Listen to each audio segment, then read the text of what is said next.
9 मिनिटात 25 कोटी, आतापर्यंतची सगळ्यात मोठी चोरी ही की 9 मिनिटात 25 कोटी रुपयांचे दागिने चोरीला गेलेत. मग त्यानंतर पोलीस पाठलाग, मग गोळीबार, असा खूप असा रोचक आणि भरपूर असा अतरंगी ह्या केस स्टडीची स्टोरी आहे. तेच आपण आज बघणार आहोत की बाबा 9 मिनिटामध्ये एवढी मोठी चोरी झाली कशी. तर बिहारमधली ही केस स्टडी आहे. बिहारमध्ये एक तनिष्क ज्वेलर्स नावाचं, तुम्हाला माहिती असेल तनिष्क ज्वेलर्स भरपूर मोठं ब्रँड आहे, भरपूर मोठं शॉप असतात वेगवेगळ्या मोठ्या मोठ्या सिटींमध्ये. तर बिहारमध्येच हे तनिष्क ज्वेलर्स नावाचं हे एक मोठं असं ज्वेलर्स शॉप होतं. त्या शॉपमध्येच ही चोरी झाली.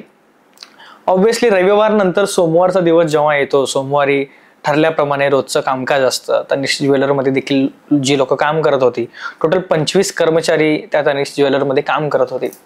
मग सकाळी आल्यानंतर रोजचं जे असतं बाबा, साफसफाई करणे असेल किंवा सगळ्या गोष्टी जागेवरती ठेवणं, व्यवस्थित करणं, प्रत्येक माणसाला आपापली कामं वाटून दिलेली असतात. त्यामुळे त्यांची ती सगळी कामं लगभग सुरू होती. सकाळी 10:30 वाजता ही चोरी झाली ऍक्च्युली. आणि प्रेस कॉन्फरन्समध्ये त्यांनी सांगितलं पण आहे की बाबा 25 कोटींचे दागिने चोरीला गेलेत. आता हा टाइम शेड्यूल किंवा ही स्टोरी नेमकं स्टार्ट कशी झाली हे आपण पहिला सगळ्यात जाणून घेऊया.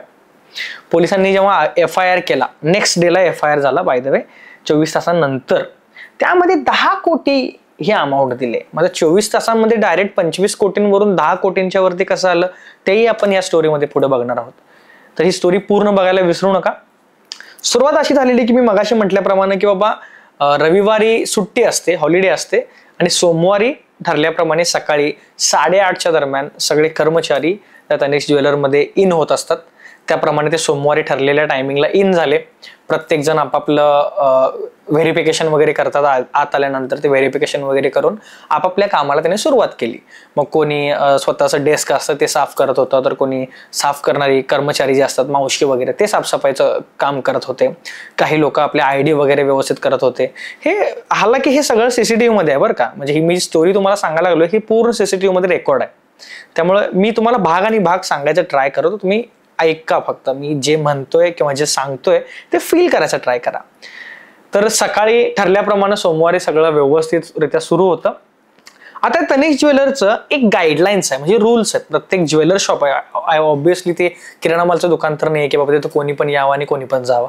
त्यामुळे त्यांचं पण एक रूल आहेत, त्यांचे पण काही गाईडलाईन आहेत. आणि त्या गाईडलाईन नुसार त्या तनिष्क ज्वेलरच्या लिस्टमध्ये असं नमूद केलंय किंवा रोज ते पाळलंही जायचं. एक तर सगळ्यात पहिली गोष्ट, जे गार्ड असतात ते गार्ड बाहेर 2 साईडला 2 गार्ड तैनात असतात. ते दररोज प्रमाणे तेही होते त्या दिवशी.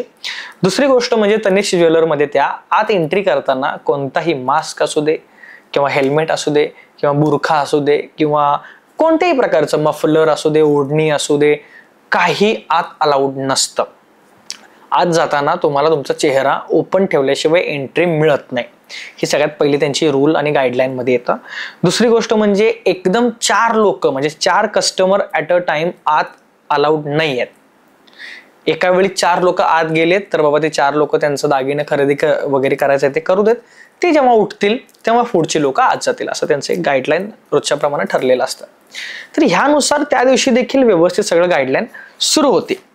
सकाळी 10:20ला 3 लोक या तनिष्कच्या ज्वेलर्समध्ये आत जातात. आत जाताना चेहरा ओपन असतो, कोणत्याही प्रकारचं मास्क असू दे किंवा कोणत्याही प्रकारचं म्हणजे चेहरा झाकलेला अजिबात नसतं. त्यामुळे त्यांना एंट्री व्यवस्थित मिळते आतमध्ये. ते गाईडलाईन्स फॉलो करत असतात, त्यामुळे त्यांना आत एंट्री मिळते आणि ते आत एंट्री करतात. एंट्री केल्यानंतर एक त्या तिघांच्या पैकी एक माणूस असतो, तो थोडं लांब जाऊन, म्हणजे थोडं पुढं जाऊन तिथं बसतो.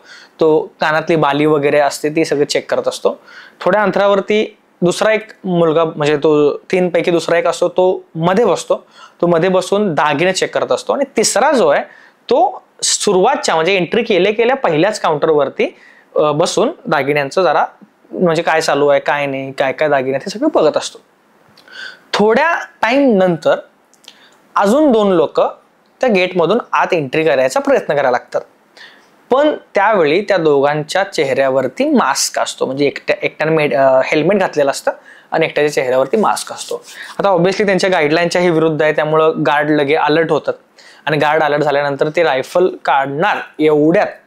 आता त्यांनी प्लॅन कसा केला होता की ऑलरेडी आतमध्ये 3 माणसं त्यांनी रोवली होती. त्यामुळे त्यांना इथं गार्डला म्हणजे ताब्यात करण्यामध्ये थोडीशी त्यांना मदत झाली असेल. जसं गार्डला कळालं किंवा जसं गार्ड अलर्ट होत होता तेवढ्यात आतल्या 3 माणसांनी पिस्टल काढली आणि सगळ्यांना पिस्टलच्या निशाण्यावरती धरलं. आणि ते बघून मग गार्डला पण गप बसावं लागलं. गार्डला पण त्याची रायफल जी असते ती रायफल त्या बाहेरच्या 2 लोकांनी काढून घेतली. आणि असं करून जे त्या 5च्या 5 लोकांनी रायफल आणि पिस्टल या सगळ्यांच्या वरती करून त्यांना एका कोपऱ्यामध्ये ढकललं. कोपऱ्यामध्ये ढकलल्यानंतर गार्डला पण म्हणजे ऑब्व्हियसली जर समोर पिस्टल कोणतरी करत असेल आणि त्यातल्या त्यात हवाई चप्पल घालून येणारी जी मुलं आहेत 22-23 वर्षाची मुलं सांगितली जात आहेत, त्यामुळं ते काहीही करू शकतात असं म्हटलं जातं. त्यामुळं त्यांना घाबरून गार्ड ऑब्व्हियसली त्या ग्रुपमध्ये जे बँकेचे कर्मचारी कोपऱ्यामध्ये त्यांना ढकललं होतं त्या कोपऱ्यामध्ये बँकेच्या कर्मचाऱ्यांबरोबर ते गार्ड देखील राहतात. त्यानंतर त्या 5 पैकी एक मुलगा येतो आणि तो मुलगा पिशव्या काढतो. आता पिशव्या काढताना पण त्यांनी किती डोकं लावलं बघा. त्यांना आधी एकच मोठी पिशवी आणली वायरीची पिशवी, म्हणजे कापडी पिशवी असते ना तशी पिशवी, आणि त्या पिशवीच्या आतमध्ये परत 2 पिशव्या त्याने लपवून ठेवल्या होत्या. त्याप्रमाणे तो 3 पिशव्या काढतो आणि मग 3 पिशव्या 3 जण घेऊन आणि बाकीचे 2 बाकीच्यांना पिस्टलवरती धरून हवं ते दागिने वगैरे जेवढ्या लवकरात लवकर घेता येईल तेवढ्या लवकरात लवकर घ्यायला लागतात.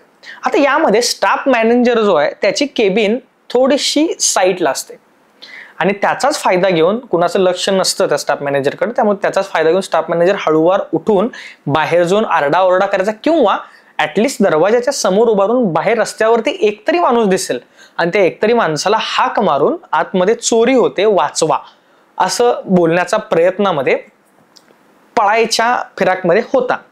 पण तेवढ्यात तो हळूवार उठतो, दरवाजाकडे जाणार, तेवढ्यात त्या दोघांच्या पैकी एकट्याची नजर त्याच्याकडे जाते आणि तो सरळ त्या मॅनेजरच्या डोक्यामध्ये पिस्टलनं, म्हणजे जी बॅक साईड असते पिस्टलची, त्या बॅक साईडनं त्याच्या डोक्यामध्ये जोरात वार करतो. त्या वारामध्येच मॅनेजरच्या डोक्यातून रक्त व्हायला लागतं, भरपूर रक्त यायला लागतं आणि त्यामुळे त्याला खुर्ची देखील दिली जाते. एका खुर्चीवरती त्याला बसवलं जातं आणि ते स्टाफचे बाकीचे मेंबर जे आहेत ते त्याच्या डोक्यावरती पट्टी वगैरे लावायचं ट्राय करतात, कारण रक्त खूप जात असतं. पण तेवढ्या वेळेमध्ये बाकीचे लोक सोनं जे चोरी करायला आले ते चोरी करण्यासाठी मिळेल तेवढं दागिनं ओरबाडून अक्षरशः घेत असतात. 9 मिनिटं हा थरार सुरू असतो आणि या 9 मिनिटांमध्ये जेवढं सोनं घेता येईल तेवढं सोनं ते पिशवीमध्ये दाबून भरतात. पिशवीमध्येच काय तर भरपूर लोक खिशात पण भरत असतात, त्या 2-3 लोक खिशात पण भरत असतात. पण त्यांना जेव्हा कळतं की बाबा आता भरपूर टाइम झालाय आणि आता इथं थांबून काय उपयोग असं नाहीये, त्यामुळं ते सरळ काय करतात, त्या बाकीच्या सगळ्या कर्मचाऱ्यांना साईडला घेतात, जिथं कोपऱ्यात बसवलं असतं तिथून त्यांनी मध्ये घेतात सेंटरला. तेवढ्यात त्यांचं लक्ष एका दुसऱ्या कर्मचारीकडे जातं, जी कर्मचारी फोन बरोबर काहीतरी करत असते. आता ती कर्मचारी नंतर प्रेस कॉन्फरन्समध्ये सांगितली की बाबा पोलिसांना कॉन्टॅक्ट करण्यासाठी त्यांनी जो नंबर दिला होता, आय थिंक 102 नंबर होता, त्या नंबरवरती ती वारंवार ट्राय करत होती पण पोलिसांचा फोन हा बिझीच लागत होता. आता हे पण विचार करण्यासारखी गोष्ट आहे की जर डोक्यासमोर बंदूक असेल आणि त्यात जर पोलिसांची मदत हवी असेल तर पोलिसांना कॉल केल्यानंतर पोलिसांचा फोन जर 3-4 वेळा करून पण बिझी लागत असेल तर मग ते खूप गांभीर्यपूर्ण गोष्ट आहे. पण ती फोन बरोबर काय करते, तिला परत पिस्टलवरती धरून तू काय करते असं तिला घाबर करून तिला परत त्या ग्रुपमध्ये ओढलं जातं. त्यांना इन्स्ट्रक्शन दिली जाते की बाबा आम्ही इथून बाहेर जाऊपर्यंत, आम्ही पूर्णपणे इथून निघूपर्यंत तुमच्यापैकी कोणीही काहीही केलं तर आमची माणसं बाहेर देखील आहेत, आमची माणसं बाहेरून डायरेक्ट आतमध्ये फायरिंग करतील आणि आतमध्ये तुम्हाला कुणाला काय होईल, सगळ्यांचा जीव जाईल, त्याला तुम्ही जबाबदार असाल अशी धमकी देऊन ते एवढ्या दिवसा ढवळ्या 10:30-11 बिझी शेड्यूलचा रस्ता असतो, त्या बिझी शेड्यूलच्या टाइममध्ये ते बाहेर येतात. एवढ्या गर्दीत सगळ्यांच्या समोर 2 व्हीलरवरती मागे बसतात, 2 गाड्या असतात, 2 गाड्यांच्या वरती ते बसतात आणि तिथून सरळ फरार होतात. फरार झाल्यानंतर थोड्या टाइम नंतर एक कर्मचारी बाहेर येतो धाडस करून, तो बघतो की आता बाबा सगळे निघून गेलेत, मग तो आरडाओरडा करायला लागतो आणि इथं चोरी झाली असं सांगून सगळ्यांना एकत्र करण्याचा ट्राय करतो. आणि तेवढ्यात मग पोलिसांना देखील कॉल केला जातो. पोलीस येतात, पोलिसांना बाबा सीसीटीव्ही वगैरे, ऍक्च्युली सीसीटीव्ही खूप महत्वाचं झालंय कारण सीसीटीव्ही मुळे ऍक्च्युली कळतं की काय आहे काय नाही. आणि ह्या केसमध्ये तसंच झालं की सीसीटीव्ही एकदा बघितल्यानंतर लगेच त्या सगळ्या गुन्हेगारांची ओळख पटली पोलिसांना. लगेच त्यांनी प्रत्येक नाक्यावरती त्यांचे फोटो व्हायरल केले आणि नाकेबंदी करण्यात आली. सीसीटीव्ही मुळे होतं काय की सीसीटीव्ही असल्यामुळं प्रत्येक गोष्ट जी फक्त म्हणजे संशय घेण्यापुरतं मर्यादित असते ती क्लिअर होते, ते स्पष्ट होते. हे सीसीटीव्ही मुळे घडतं. तर मग प्रत्येक नाक्यावरती त्यांचा फोटो जेव्हा व्हायरल करण्यात येतो तेव्हा 20 किलोमीटर अंतरावरती 20 किलोमीटर अंतरावरती एका नाके म्हणजे जो टोल नाका असतो तिथं जे पोलीस असतात त्यांच्याकडेही हा फोटो गेलेच होते सगळे फोटोज. त्यांना संशयित काही लोक गाडीवरून फास्ट येताना दिसतात आणि पोलिसांना बघून गाडी टर्न करून परत रिटर्न जाताना दिसतात.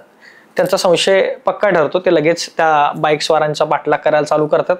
पाठलागमध्ये असं होतं की बाबा भरपूर वेळ चेस केल्यानंतर पोलीस त्यांना फायरिंग देखील करायला स्टार्ट करतात पोलीस, कारण ऑब्व्हियसली समोर त्यांच्याकडे गन होती त्यामुळे पोलीस इकडून फायरिंग करतात. त्या फायरिंगमध्ये 2 गाड्या असतात. त्यातल्या एका गाडीवरच्या 2 लोकांना कमरेच्या खाली गोळी लागते, दोघांना देखील कमरेच्या खाली, आणि ते गाडीवरून पडतात. आणि दुसरी जी गाडी आहे ती बाकी थांबत नाही, ती सरळ फरार होते. मग जे 2 लोक सापडले, जे 2 चोर सापडले, ज्यांची गाडी सापडले, त्यांना लगेच पोलीस ताब्यात घेतं. भरपूर रक्त जात असतं गोळी लागल्यामुळे, त्यामुळे त्यांना लगेच हॉस्पिटलमध्ये भरती करण्यात येतं. त्यानंतर त्यांच्याकडून बाकीच्या उरलेल्या दोघांची माहिती घेण्यात येते. त्यांना देखील शोधण्यासाठी पोलीस लगेच रवाना झालेत. होप्स होते लवकर सापडतील. पण जेव्हा ते 2 लोक मिळाले त्यांच्याकडून 2 पिशव्या मिळाल्या. आता तुम्हाला मी मगाशी सांगितलं होतं की 3 पिशव्या होत्या. त्या 3 पिशव्यांपैकी 2 पिशव्या आणि 2 लोक हे सापडलेत. आता उरलेली एक गाडी, त्या गाडीवरची 2 लोक आणि 1 पिशवी ही अजून मिळालेली नाहीये. पण पोलिसांनी जेव्हा नंतर प्रेस कॉन्फरन्समध्ये सांगितलं की बाबा आम्ही त्या 2 लोकांना पकडलेलं आहे आणि त्यांच्याकडून आम्हाला जवळपास निम्मे, म्हणजे आता जेवढे दागिने गेले होते किंवा जेवढ्या अमाऊंटचे दागिने गेले होते त्यातले निम्मे अमाऊंटचे दागिने परत मिळालेले आहेत. आता हे पण जरा कोडच आहे की बाबा 3 पिशव्या होत्या तर 2 पिशव्यांमध्ये निम्मे दागिने कसे बसतील, किंवा 1 पिशवीमध्ये मग एवढे जास्त दागिने बसलेत का. तर ही बिहारची एक स्टोरी होती जी आताच सोमवारी घडली आहे. भरपूर थरारक होती आणि यामध्ये हेच कळतं आपल्याला की CCTV वगैरे ह्या ज्या गोष्टी आहेत ह्या बसवणं खूप गरजेचं आहे. आणि ह्या जिथं जिथं असतील तिथं ऍटलिस्ट क्राईम नाही पण काही गोष्टी हरवल्या किंवा असं चोरी झाली किंवा काहीही असो, त्या ठिकाणी CCTVचा खूप मोठा उपयोग होतो. ही केस स्टडी तुम्हाला कशी वाटली कमेंटमध्ये नक्की सांगायला विसरू नका. तुमच्याकडे देखील एखादी केस स्टडी असेल त्याचं नाव फक्त मला मेन्शन करा आणि मी तुम्हाला या आपल्या सिरीजमध्ये त्या स्टोरीचं देखील एक्सप्लेनेशन तुमच्यापर्यंत आणत राहील. बाकी लाईक करा, सबस्क्राईब करा, जे काय आहे ते तुम्ही व्हिडिओला प्रेम दाखवताच, बाकी मी एक्स्ट्रा सांगायची गरज नाही. बाकी भेटू आपण नेक्स्ट केस स्टडीमध्ये. तोपर्यंत निरोगी राहा. धन्यवाद.